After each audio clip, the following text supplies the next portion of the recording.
By now you've heard all about SOCOM 4's extensive single-player story and its 32-person competitive multiplayer. But developer Zipper Interactive just let us try out the game's 5-player co-op mode, and I'm more than happy to tell you why IGN Squad dug it. At a glance, you get the basics. You and 4 friends jump into one of the mode's 6 maps and kill bad guys until you've won. But beyond that, there are some finer points to master.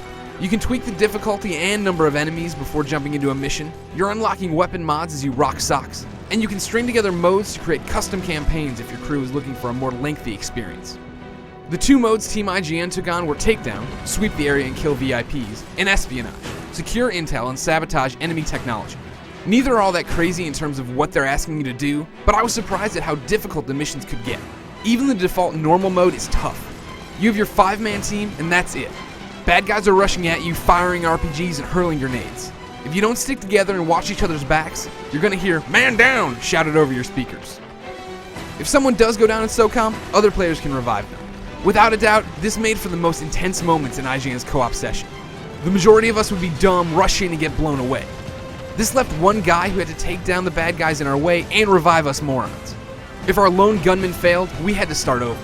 But while we were down, we had different camera options, so it was almost like watching a movie as 3/4 of us writhed in pain and one dude tried to fight off 30 enemies descending on our position.